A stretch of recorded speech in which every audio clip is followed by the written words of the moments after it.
36th Brigades of Marines defending Mariupol have ammunition left for several hours. Unarmed fighters can be captured or even killed by the Russian occupiers. The fighters recorded a video message to all Ukrainians and people from all over the world who support Ukraine. We are the defenders of Mariupol, the 36th Marine Brigade, which until recently held and is defending this city. We did not surrender our positions. We held every piece of this city, but the reality is that the city was under siege, encircled, and there were no ammunition supply, no food supply. We are grateful to every Ukrainian who believed and continues to believe in the Marines. We have held on to this faith for so long. We have not left our positions. We have remained faithful, and all Ukrainians must remember the price of this resistance and stand for victory to the end.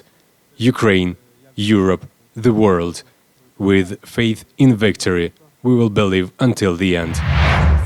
The Commissioner for Human Rights in Ukraine, Lyudmila Denisova, told BBC News about the recorded cases of sexual crimes in Bucha. She said, about 25 girls and women aged 14 to 24 were systematically raped during the occupation in the basement of one house in Bucha. 9 of them are pregnant. Russian soldiers told them they would rape them to the point where they wouldn't want sexual contact with any man to prevent them from having Ukrainian children. Denisova says Ukraine wants a special tribunal to be set up by the United Nations to try Vladimir Putin personally for allegations of war crimes, including rape. On the night of April the 12th, the Russian military fired phosphorus bombs at the village of Novoyakovlivka. This was reported on the website of the local community. The report says that due to the rainy weather, there was no fire. No one was injured or killed. There are damaged houses. The use of phosphorus bombs is prohibited by the Geneva Convention relative to the protection of victims of war and the Convention on certain conventional weapons. 1 in 5 ambulances in the Kharkiv region was damaged by Russian shelling. This was announced by the director of the Center for Emergency Care, Viktor Zabashta. In total, the fleet of ambulances in the region has about 250 cars. Medical teams in Kharkiv work in helmets and bulletproof vests. Uniforms are now being transferred to the districts of the region. This photo of a hand with a red manicure taken by Reuters photographer Zohra Bonsemra has become one of the symbols of the massacre in Bucha. It flew around the world. It was the manicure that made it possible to establish the woman's identity.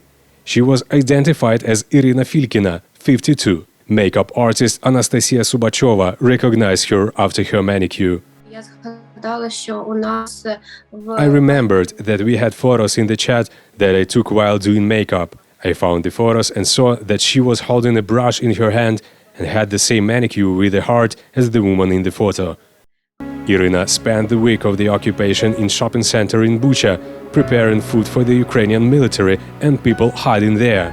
On March the 5th, she decided to return home on a bicycle. The first day, as soon as the evacuation of civilians started, I told her, "Leave your bike and run. They can take you out for free." She told me, "Mom loves you. Goodbye." It's hard to ride a bike. She didn't pick up the phone anymore. I called her. There were beeps, but she didn't answer. I hoped she saw these soldiers and hid. That day, the Russian occupiers shot a woman on a bicycle. People who now write that they lost a washing machine, a phone, or half a house, I'd give everything. But when they took my mother, they took a lot more.